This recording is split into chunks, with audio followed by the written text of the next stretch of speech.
こんにちは、ミルです。今日はね、日本人は自動詞をよく使うというお話をしたいんですが、皆さんこんなような表現を聞いたことありませんか？お茶が入りましたよ、どうぞ。とか、お風呂が沸きましたよ、入ってくださいね。とか、電車やバスでドアが閉まります。ご注意ください。とか、はい。そしてそれらの表現について、なんでお茶を入れましたよとか、お風呂を沸かしましたよとか、ドアを閉めますじゃないのって思ったことありませんか？はい。私ね、これ昔質問をされたことがあります。で、これはね、日本語ならではの表現だなと思うので、今日はそのお話をします。まず少しだけ文法の話をすると、自動詞というのは何かが自然に起きる、状態が変わることを表す動詞ですね。例えば、雨が降るとか、リンゴが落ちるとかですね。はい。じゃあ、日常生活の中で自動詞の表現がどんな風に使われているのか、ちょっと紹介します。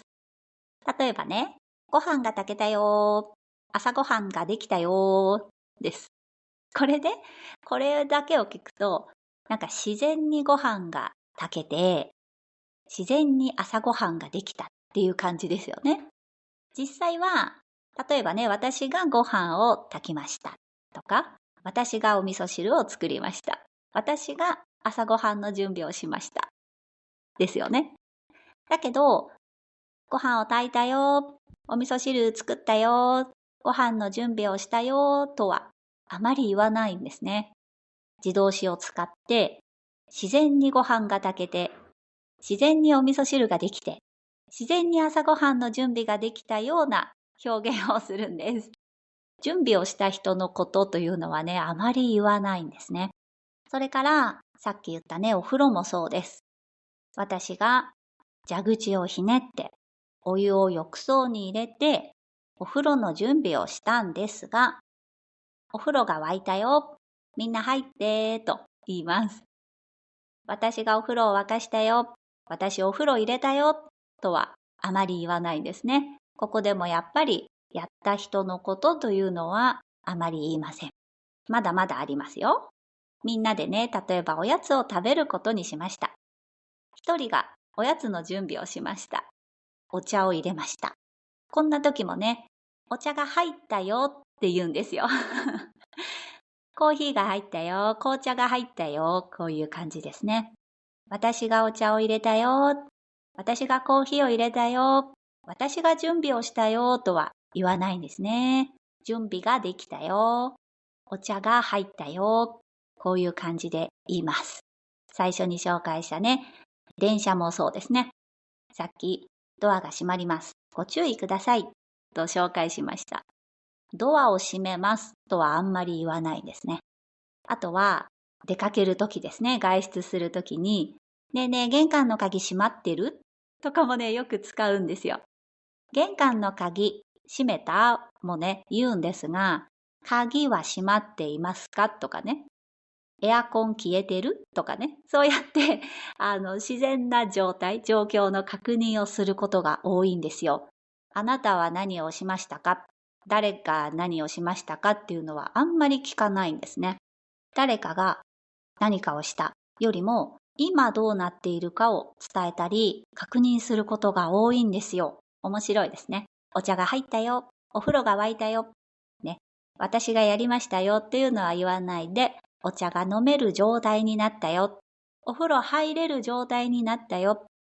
ご飯食べれる状態になったよ。っていうことを知らせてね。お茶を準備した人とか、お風呂を準備した人というのはあんまり伝えないんですね。で、こういうね、自動詞を使って控えめさを表現するんですね。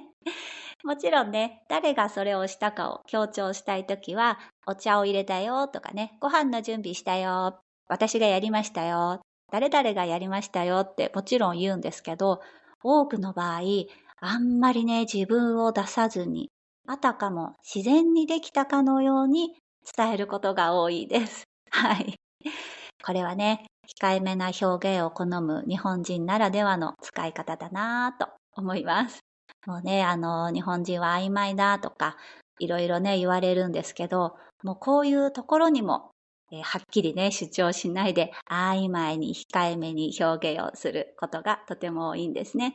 日本人の面白いところだと思います。ということで、今日は、日本人は自動詞を使うのが好き？よく使いますか？というお話をしました。じゃあ、バイバイ。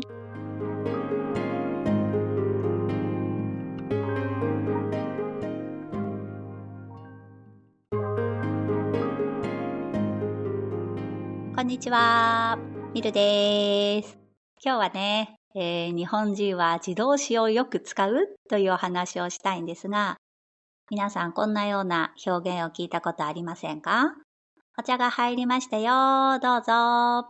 とか、お風呂が沸きましたよ、入ってくださいね。とか、電車やバスでドアが閉まります。ご注意ください。とか、はい。